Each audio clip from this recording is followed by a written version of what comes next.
오늘 말씀은 요한복음 4장 강해입니다. 예수님을 만날 때 우리 삶에 어떠한 역사가 일어나는지를 살펴보게 될 것입니다. 러빙타임 본문 요한복음 4장 27절에서 42절의 말씀입니다. 제가 설교를 하면 항상 퀴즈를 내죠. 퀴즈 하나 내겠습니다. 지금 예수님이 앉아 계신 이 사마리아 우물의 깊이는 몇 미터일까요? 자, 지금 열린교회 카톡방에다가 남겨주시면 제가 가장 근접한 사람에게 기프티콘 쏘도록 하겠습니다. 네. 자, 시간은 10초만 드리겠습니다. 검색은 안 됩니다. 여기 두 사람이 있습니다. 왼쪽 사람의 이름은 주원장이라는 사람입니다. 그리고 오른쪽 사람의 이름은 명나라 태조 홍무제라는 황제입니다. 두 사람은 같은 사람입니다. 같은 사람이지만 두 사람의 초상화가 완전히 다르죠. 왼쪽은 이 사람이 거지일 때 그린 그림이고, 오른쪽은 이 사람이 황제일 때를 그린 그림입니다. 한 사람을 그렸는데 두 그림이 너무나 다른 모습을 하고 있습니다. 어떻게 한 사람이 두 얼굴을 가지게 되었을까요? 거지 주원장이 어떻게 명나라 태조 홍무제가 되었을까요? 이 홍무제는 북방민족인 몽골족이 치리하던 원나라를 몰아내고 지금이 이제 한족이 다스리는 기틀을 닦은 사람입니다. 인간 역사에서 어떻게 보면 가장 극적인 변화를 겪었던 인물을 이야기하라면 이 홍무제가 될 것 같습니다. 거지였던 이 주원장이 17세에 먹을 것을 얻으려고 황각사라는 절에 들어가게 됩니다. 그때 이 절의 주지스님이었던 고빈 스님을 만나게 됩니다. 고빈 스님은 이 주원장의 비범함을 단번에 간파하고 그에게 글을 가르쳐 주었습니다. 그리고 인생의 터닝 포인트가 될 만한 말을 해주었습니다. 황각사 주지로 인생의 목표를 두어서는 안 된다. 하산에서 탁발성으로 전국의 민심을 살피고 내 뜻을 세울 곳에 몸을 투신하라. 자, 이 만남이 주원장의 인생을 바꾸었고 그는 나중에 황제가 될 수 있었습니다. 사람을 잘 만나기만 해도 인생이 180도 바뀌게 됩니다. 오늘은 우리가 예수님을 만남으로 자신의 삶과 또 주변 사람들의 삶, 그리고 후대의 수많은 사람들의 인생을 바꾼 한 여인에 관한 이야기를 하고자 합니다. 정오에 뜨거운 태양이 머리를 짓누르고 있고 숨조차 쉬기 힘든 우물가에 하늘의 왕께서 오늘 누군가를 만나기 위해서 기다리고 계십니다. 그분이 기다리는 사람은 아무도 만나기를 원하지 않았던 소외되고 외롭고 슬픔을 가슴에 묻고 사는 한 여인입니다. 남편이 6이 있었던 여인. 예수께서 사마리아 땅을 지나게 할 때 제자들은 걱정을 합니다. 당시 유대인들은 사마리아를 지나가기 싫어서 하루길이면 갈 수 있는 길을 사흘을 돌아서 가는 때였습니다. 밝은 대낮에 이 혈기왕성한 30대 청년이 누가 봐도 이 여인하고 같이 있으면 손가락질 당할 만한 그런 오해를 받으면서 만남을 하십니다. 누구나 손가락질하는 한 여인을 구원하시기 위해서 오늘 주님은 뜨거운 사막길을 걸어서 오셨습니다. 예수님이 메시아라는 것을 믿기만 하면 누구든지 구원을 얻을 자격이 있다는 것을 알려주시기 위해서 이 편견이 가득한 곳으로 들어가셨습니다. 세상의 어떠한 편견도 우리를 향한 그리스도의 사랑을 막을 수는 없습니다. 우물가로 가셨던 예수님의 이야기에서 우리는 하나님과 죄인의 관계를 보게 되고 또 그 만남을 통하여 어떠한 스토리가 전개되는지 눈여겨볼 필요가 있습니다. 오늘 본문을 보기 전에 요한복음 4장 전체적인 스토리를 우리가 한번 살펴볼 필요가 있습니다. 예수님께서 이 여인에게 물을 좀 달라고 하십니다. 이 요청은 그 여인의 눈을 세상의 필요로부터 예수님께로 돌리게 하시기 위함입니다. 우리가 세상의 필요에 눈을 고정하고 하게 되면은 끊임없는 욕심으로 계속해서 목마르게 됩니다. 그래서 영원한 목마름을 해결할 방법은 오직 예수님 자신을 우리 마음속에 모시는 것밖에 없다라고 알려주시기 위해서 예수님께서 이 말씀을 하십니다. 그리고 이 여인에게 가서 내 남편을 데려오라 라고 말씀하십니다. 여인의 아픔을 들춰내십니다. 그 이유는 우리가 숨기고 있는 죄악이 있으면 예수님께 갈 수 없기 때문입니다. 그래서 주님께서는 우리가 죄인임을 깨닫게 하시고 회개하게 하십니다. 그런데 이 여인이 엉뚱한 대답을 하죠. 예배를 어떻게 드리는 것이 잘 드리는 것입니까? 라고 질문을 합니다. 우리는 내적인 회개와 거듭남보다는 외적인 노력으로 구원을 얻으려고 하는 성향을 가지고 있습니다. 그때 주님은 참된 예배자는 영으로 거듭난 사람이 되어야 한다는 것을 알려주시기 위해서 이 말씀을 대답을 주십니다. 그리고 주님께서는 그 모든 것들 속에 예수님이 빠지면 안 된다라고 말씀하십니다. 내가 바로 핵심이야.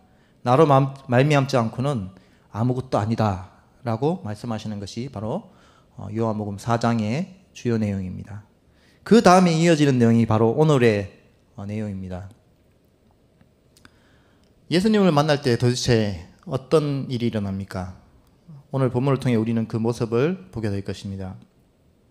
예수님을 만날 때 어떤 변화가 일어났으며 또 어떤 변화가 일어나야 하며 어떤 변화가 일어나는 것이 마땅한지를 살펴보아야 합니다.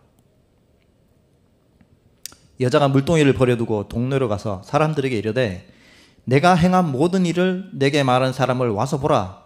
이는 그리스도가 아니냐 하니 제자들이 먹을 것을 구하러 갔다가 돌아와서 보니까 예수님과 대화하던 이 여인이 갑자기 물동이를 버려두고 마을로 달려가는 것입니다.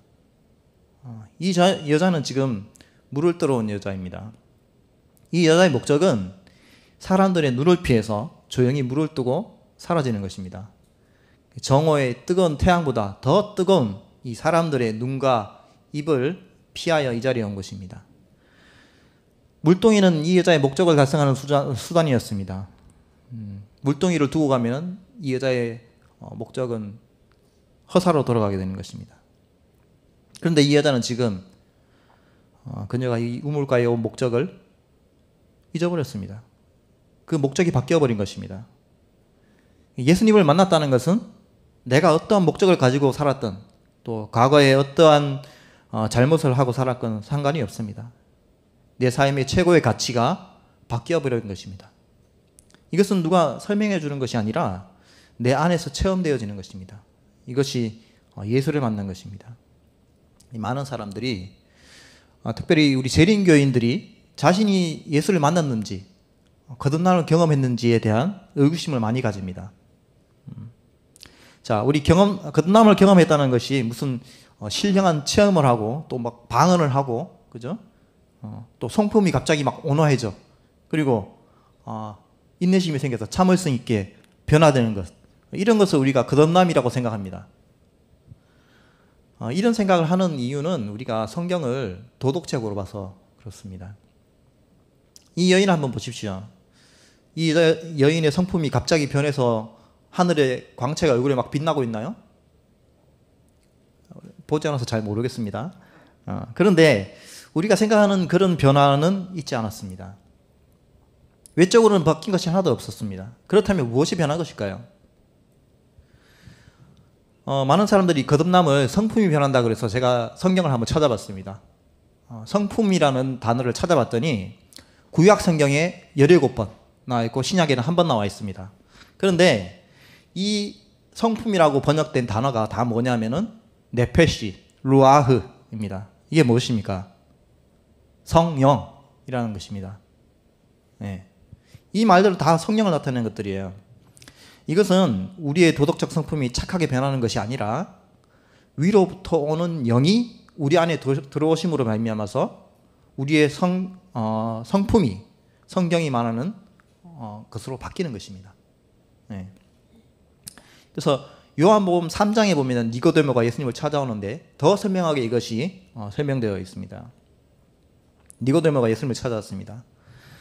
예수께서 대답하여 이르시되 진실로 진실로 내게 이르노니 사람이 거듭나지 아니하면, 아노덴입니다. 아노덴 하지 아니하면 하나님 나라를 볼 수 없느니라. 여기서 아노덴이란 말은 두 가지 의미를 가지고 있습니다. 하나는 again, 다시라는 말이고, 하나는 위로부터라는 말씀입니다. 예수님께서는 분명히 하나님 나라를 보기 위해서는 위로부터 태어나야 된다라고 말씀하신 것입니다. 그런데 니고데모는 그것을 다시라고 이해하게 됩니다. 그래서 엉뚱한 질문을 하게 되죠. 성경은 도덕책이 아닌 생명책입니다. 위로부터 오는 영으로 새롭게 태어나는 새로운 생명이 되는 것을 말하는 것이 바로 성경입니다. 예수님의 생애는 죽은 존재인 인간이 어떻게 성령으로 태어나서 또 이 거듭난 존재가 어떻게 죄를 승리하는지를 보여주는 것이 바로 예수님의 생애입니다. 니고데모의 생각은 땅에 있었고 예수님의 생각은 하늘에 있었기 때문에 그들의 대화가 이렇게 흘러나가는 것입니다. 그래서 예수님은 이렇게 말씀하십니다. 사람이 물과 성령으로 나지 아니하면 하나님 나라에 들어갈 수 없느니라. 그래서 예수님께서는 니고데모에게 위로부터 나야 된다고 말씀하신 것입니다. 요한복음 3장은 사람이 어떻게 거듭날 수 있는지 방법을 알려주시는 것이고, 요한복음 4장은 이 거듭난 사람이 어떻게 어떤 사람이 거듭난 사람인지를 알려주는 것이 요한복음 4장의 내용입니다. 니고데모는 거듭남을 이해하지 못했고 4장에 나오는 이 여인은 어떻게 했습니까? 바로 그것을 이해하고 받아들인 것입니다. 그래서 하늘의 양식으로 채워진 것을 보게 됩니다. 자, 이 하늘의 양식으로 채워진 여인이 어떻게 합니까? 바로 가서 외치는 것입니다. 와서 보라! 내가 만난 이 사람이 그리스도가 아니냐? 거창한 설교가 필요가 없습니다. 뛰어난 성경 지식도 필요가 없죠. 진정으로 예수를 만난 사람은 한마디만 하면 됩니다. 와서 보라! 내가 만난 예수님을 보라! 이렇게 말하는 것입니다. 안드레가 시몬에게 와서 보라! 빌립이 나다나엘에게 와서 보라! 이 여인이 어떻게 합니까? 동네 사람들에게 찾아가서 보라! 라고 말하는 것입니다. 이것이 우리가 바로 메시아를 전하는 방법입니다. 그런데 우리가 만난 메시아가 없으면 어떻게 전하겠습니까? 그래서 우리는 먼저 메시아를 만나는 것이 우선입니다. 교회를 다니는 것보다, 또 교회에서 무슨 사역을 하는 것보다 더 중요한 것입니다. 예수님을 만나기 전까지는 관념의 예수님이었지만 내가 예수님을 만나면 나의 예수님, 나의 하나님, 나의 주가 되는 것입니다. 아무도 만나기 싫어서 해가 가장 뜨거울 때 물을 기르러 왔던 이 여인이 자신을 멸시하고 손깍질하고 가장 피하고 싶었던 사람들에게 지금 달려가서 말하고 있는 것입니다. 대인기피증이 사라져버렸어요. 우울증도 사라졌습니다. 공황장애도 사라졌어요. 두려움이 사라졌습니다. 피해의식도 사라졌습니다. 내 뒤에서 누군가 나를 수군거리는 것에 신경 쓰지 않는 것입니다. 이 여인이 한이 많은 여인이죠. 6남자 때문에 흘린 눈물이 얼마나 많겠습니까? 그런데 한순간에 이 모든 것이 다 치유되는 것입니다. 진정한 치유는 성령이 내 안에 임재하시고 내가 만날 예수를 전할 때 나타납니다. 전해야 하는 메시지가 더 중요하기 때문에 내 과거의 허물은 눈에 보이지 않는 것입니다. 이것이 바로 예수를 만난 자에게 나타나는 능력입니다. 우리의 마음이 하나님의 성령으로 변화를 받았다면 우리의 생애에서 그 변화가 나타날 것이다. 우리는 우리 자신의 힘을 신뢰하거나 우리의 선한 행실이 우리를 구원해 줄 것으로 믿어서는 안 된다. 그분의 은혜가 우리의 품성과 습관과 생활 방식을 변화시킬 것이다. 다른 사람들이 우리의 과거의 우리와 현재 우리 사이에 있는 차이를 보게 될 것이다. 이것이 바로 거듭남입니다. 내가 가장 소중하게 생각했던 가치관을 던져버리고 내가 가장 부끄러워했던 과거를 잊어버리고 또 내가 가장 만나기 싫었던 사람들에게 내가 만난 그리스도를 전하는 것, 이것이 바로 거듭남을 경험한 사람들의 마음입니다. 우리가 구원을 받았다는 것, 예수를 만났다는 것은 미래의 가치가 현재의 가치를 압도해버리는 것입니다. 따라서 이 여인은 지금 자신이 물동이를 가지고 온 사실조차 잊어버린 것입니다. 제 페이스북 친구 중에 시우담비라는 분이 계십니다. 때맞춰 내리는 담비라는 뜻이죠. 이분은 무당에서 시우단비가 된 노태숙이라는 분입니다. 이분이 젊었을 때 점을 보러 친구를 따라갔다가 악한 영에 사로잡혀서 20년 동안 무당으로 살게 됩니다. 남편이 소령이었습니다. 두 자녀와 아주 행복하게 살고 있었는데 이 악한 영의 굴복함으로 가족을 다 잃어버렸습니다. 그리고 세상이 모두 손가락질하는 삶을 살게 됩니다. 그러다가 어느 날 예수를 만남으로 새로운 삶을 살게 되었습니다. 사마리아 우물가의 여인처럼 이분의 과거의 삶은 추하고 숨기고 싶은 과거가 아니라 이제는 그리스도를 증거하는 도구로 사용되고 있는 것입니다. 우리의 과거가 얼마나 더럽다 할지라도 또 숨기고 싶은 과거가 있다 할지라도 그것이 오히려 예수님을 증거하는 도구가 되는 것입니다. 이분의 간증을 짧게 한번 들어보도록 하겠습니다. 현대판 막달라 마리아다. 스가랴 3장 2절에 말씀하신 대로 불에서 꺼낸 거슬린 나무 같은 사람입니다. 다 타서 제가 되기 전에 예수님께서 저를 찾아오셨고 불구덩이에서 저를 꺼내주셨습니다. 비록 돌이킬 수 없는 과거가 있고 상처가 있지만 하나님께서는 저를 세워주셨고 치료해 주셨고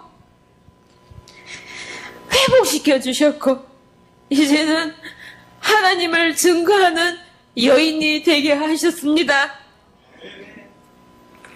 하나님께 영광을 돌립니다. 막달라 마리아처럼 저 또한 예수님 곁에 가장 가까이 머무는 여인이 되고자 합니다. 비록 거슬린 나무 같은 사람이지만 남은 인생 우리의 구원자가 되시며 능력이 되시는 예수님을 증거하는 여인이 되고자 합니다. 이것이 하나님께서 우리에게 주신 크고 비밀스러운 능력입니다. 크고 비밀한 일을 어떻게 우리가 펼쳐보일 수 있겠습니까? 내 능력 밖의 일을 봐야지 크고 비밀한 능력이 아니겠습니까? 우리에게 아무 능력도 없고 또 내 모습이 보잘것없다 할지라도 예수님이 그리스도이시다, 나의 구원자다 라는 것을 고백하게 될 때 크고 비밀한 영적 파워가 여러분들에게 나타나게 될 것을 저는 믿습니다. 예수님을 진정으로 만난다면 우리의 사상과 가치 또 과거의 아픔이 모두 치유됨을 기억하시고 날마다 위로부터 오는 새로운 영으로 거듭나게 되시는 여러분들 되시기를 바랍니다.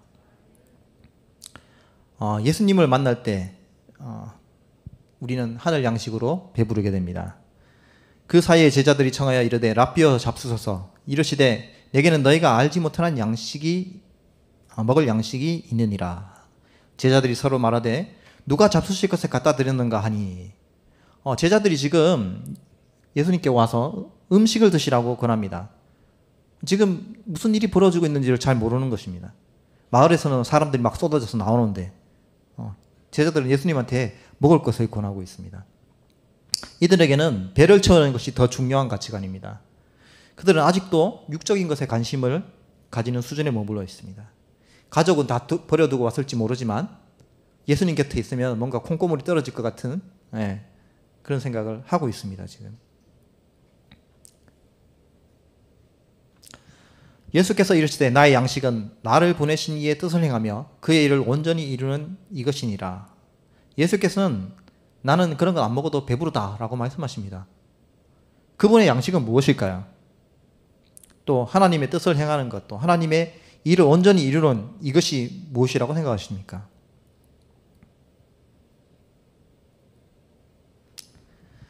나는 하늘로서 내려온 산 떡이니 사람이 이 떡을 먹으면 영생하리라. 나의 줄 떡은 곧 세상의 생명을 위한 내 살이로다 하시니라. 예수님 자신이 곧 떡이라고 말씀하십니다. 그분을 우리 마음속에 모시는 것이 바로 말씀을 먹는 것입니다. 예수님께서는 영의 양식을 주기 위해서 오신 것입니다. 그리고 우리가 떡이신 예수님을 먹고 그분처럼 배부르기를 원하십니다. 그분의 뜻을 보내신 뜻을 온전히 이루는 것은 무엇일까요? 나를 보내신 이의 뜻은 내게 주신 자 중에 내가 하나도 잃어버리지 아니하고 마지막 날에 다시 살리는 이것이니라. 예수께서 그 여인에게 하신 당신의 말씀이 그 여자의 양심을 깨우쳤을 때 기뻐하셨다. 예수께서는 그 여인이 생명수를 마시는 것을 보셨다. 그리하여 그분의 주림과 갈증은 채워졌다. 진리를 위해 줄이고 목마른 영혼을 섬기는 것이 그분에게는 먹고 마시는 것보다 더 기쁜 일이었다. 예수께서는 그것이 안위와 원기 회복의 요소였다. 여인뿐만 아니라 예수님의 갈증도 해소된 것을 알 수가 있습니다. 죄인이 예수님을 통해서 구원받아 영생을 누리는 것, 또 죄인으로 태어난 존재가 예수님을 통해 하나님의 자녀로 다시 태어나는 것, 이것을 통하여 그리스도께서는 배부른 것입니다. 그리고 이것은 바로 나의 보내신 이의 뜻을 행하며 그 일을 온전히 이루는 것입니다. 그렇다면 우리의 지금 영적 양식 대신 우리는 영적 양식 대신 예수님을 먹고 배부르고 있습니까? 질문을 한번 던져봅시다. 지금 우리는 하나님의 뜻을 행함으로 배부른가? 하나님의 사역에 참여할 때 어떠한 마음으로 참여하고 있는가? 섬김으로 충만해지고 있는가? 사역을 행하는 이유와 핵심은 무엇인가? 영원히 생명을 얻기 원하는 마음으로 일하고 있는가? 세계적인 전도자인 빌리 그레이엄 목사는 이렇게 이야기했습니다. 오늘날 교회에서 성령께서 떠나신다 할지라도 90% 이상의 일들이 전혀 아무 일도 없었다는 듯이 그대로 진행될 것이다. 자, 우리의 사역의 모든 일들이 그리스도의 말씀을 먹음으로 말씀의 감동함에 기초해야 하겠습니다. 지금 우리가 하고 있는 목장 사역, 미디어 사역, 경찬 사역, 어린이 청소년 사역, 청년 사역, 제자 훈련, 묵상 훈련 등 수많은 일들을 저희가 지금 하고 있죠. 그러나 이 모든 일들에 영혼을 구원하고자 하는 갈망이 함께하지 않는다면 그 모든 것들은 다 헛수고가 되고 마는 것입니다. 우물가로 왔던 여인을 한번 보십시오. 예수님을 만남으로 하늘의 양식을 채운 후의 변화입니다. 제발 좀 없어졌으면 좋겠다라고 생각했던 사람들이 이제는 그리스도를 만나서 새로운 생명을 얻기를 바라는 마음이 생긴 것입니다. 이것이 바로 성경이 말하는 내 이웃과 내 몸을 사랑하라라는 말씀입니다. 그들이 나와 같이 정말 메시아를 만났으면 좋겠다라는 마음이 흘러 넘쳐서 소리치는 것입니다. 이것이 바로 예수님께서 느끼셨던 배부름입니다. 우리가 예수님과 같이 내 이웃이 구원을 얻었으면 좋겠다라는 마음이 가득하여 이 모든 일들을 한다면 예수님과 같이 배부르실 것을 확신합니다. 세 번째, 예수님을 만날 때 우리는 추수하는 삶을 살게 됩니다. 너희는 넉 달이 지나야 추수할 때가 이르겠다 하지 아니하느냐? 그러나 나는 너희에게 이르노니 너희 눈을 들어서 밭을 보라. 희어져 추수하게 되었도다. 추수할 시기가 아직 넉 달이나 남아 있습니다. 라는 말은 아직은 때가 아닌 것 같습니다. 아직은 우리가 준비되지 않았어요. 우리 생각에는 아직 멀은 것 같습니다. 지금 상황을 보니까 부담스러워하는 것 같으니 좀 두었다가 때가 되면 합시다 라고 말하는 것과 같습니다. 그런데 예수께서는 지금 뭐라고 말씀하십니까? 희어져 추수되었다고 라고 말씀하시는 것입니다. 여기서 눈을 뜨라라는 말은 에파로이, 눈을 뜨라라는 말입니다. 그리고 오프달무스라는 말은 영적인 눈을 가리키는 것입니다. 너희 영적인 눈을 뜨라라고 하시는 말씀입니다. 영적인 눈으로 영혼을 바라보므로 그리스도께서 일하고 계심을 보고 용기를 얻으라는 말씀입니다. 영혼을 구원하는 일이 인간의 노력이 아닌 그리스도의 일이시며 우리는 그분의 동역자요 또 통로가 됨을 말씀하시는 것입니다. 고린도전서에 보면은 바울이 고린도 교회를 향해서 말합니다. 나는 심었고 아볼로는 물을 주었으되 오직 하나님께서 자라나게 하셨나니. 내가 너희로 노력하지 아니한 것을 거두러 보내었노니 다른 사람들은 노력하였고 너희는 그들이 노력한 것에 참여하였느니라.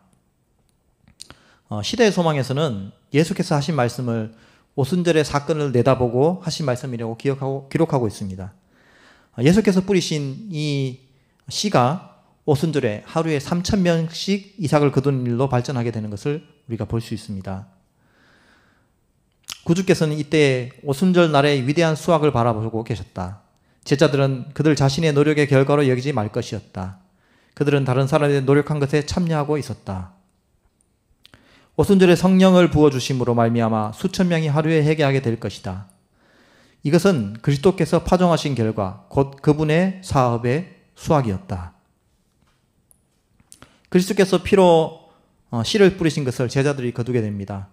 이것은 그들의 능력도 노력도 아니었습니다. 준비를 다 해놓으시고 주님께서는 우리에게 낫을 주셨습니다. 말씀이라는 낫으로 추수를 하라고 하십니다.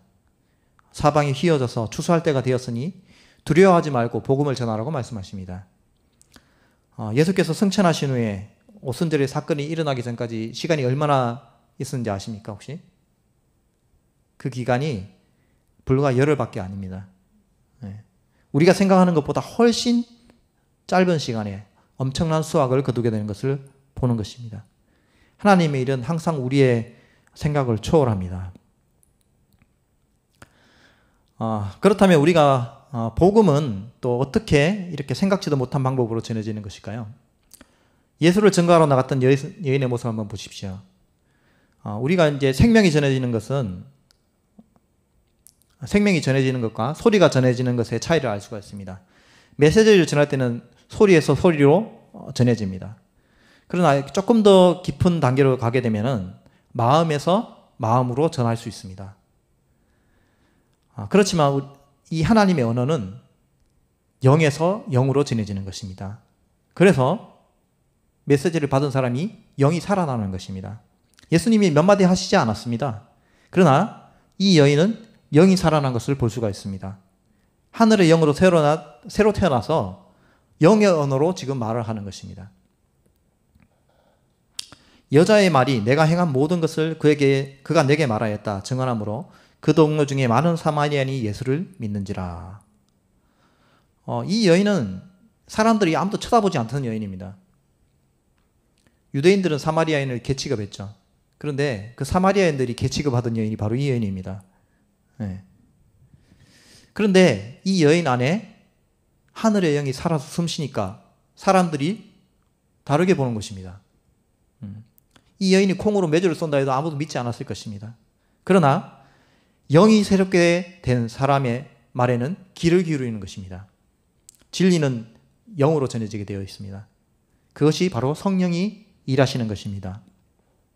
이것이 예수께서 추수하시는 방법입니다. 그리고 그리스도께서 하나님의 뜻을 온전히 행하시며 온전히 이루는 방법이 바로 영으로 말씀하시는 것입니다. 사마리아인들이 예수께 와서 자기들과 함께 유하시기를 청하니 거기서 이틀을 유하시매 예수의 말씀으로 말미암아 믿는 자가 더욱 많아. 사마리아인들이 어떻게 변했습니까? 이때까지 사마리아 사람들은 유대인들을 재워준 적이 별로 없을 것입니다. 그죠? 예수님이 한번 사마리아에 가셨다가 쫓겨나신 적이 있어요. 그때 베드로가 화가 나가지고 주님 여기다 벼락을 내립시다 막 이렇게 했던 것이 바로 사마리아입니다. 그런데 영으로 변한 한 사람이 가서 그 마을에 마음을 열어놓았을 때 이 사마리아 사람들이 어떻게 합니까? 자발적으로 예수님을 초청해가지고 더 묵으라고 요청하시는 것입니다. 그 여자에게 말하되 이제 우리가 믿는 것은 내 말로 임함이 아니니 이는 우리가 친히 듣고 그가 참으로 세상의 구주인 줄을 알미라 하였더라. 한 사람의 하늘로부터의 거듭남이 수많은 사람들의 마음속에 영이 가득하게 만드는 것입니다. 저는 오늘날도 이런 일들이 일어난다고 생각합니다. 어떤 사람을 통해 있을까요? 바로 물동이를 버려두고 성령에 감동된 사람입니다. 제가 파키스탄에 있을 때 여기 동그라미 쳐주신 분 계시죠? 네, 김덕봉 장로님이라는 분을 만났습니다. 이분은 샷시 전문가예요. 네. 네, 이분이 학교에 오셔가지고 항상 그 아이들 지나가는데 손을 붙잡고 기도를 합니다. 한국말로. 애들은 못 알아듣죠. 네, 눈을 뻔히 뜨고 이렇게 쳐다보고 있습니다. 네. 근데 이분이 예언의 신을 줄줄줄 외고 있어요. 입만 열면 예언의 신이 줄줄줄 나옵니다. 네. 처음 만나는 사람 손잡고 기도합니다. 그리고 예언의 신의 말씀을 읊어주세요. 식당에 들어가면 계산하고 식당 주인 손을 잡고 기도합니다. 이분이 저한테 그랬어요. 하루에 100명씩 전도해야 합니다. 예? 하루에 100명을 어떻게 전도합니까? 저는 매일 100명씩 전도합니다. 이렇게 말씀하시는 겁니다. 그래서 속으로 아유 그게 무슨 전도에 가능한 거냐? 이런 생각을 했습니다. 그런데 실제로 그렇게 전도된 사람을 제가 만났습니다. 여기 삼육대학 후문에 가면 홍원이라는 중국집 있죠? 예. 그분하고 대화를 하다가 이 김덕봉 장로님에 대한 이야기를 듣게 되었습니다. 어느 날 식당에 작업복 차림으로 허름하게 입은 한 분이 들어오셔가지고 식사를 하고 나가면서 카운터에 계시는 이 여자분과 주방에 계시는 주방장을 불러서 손을 잡고 기도를 하고 가셨다는 것입니다.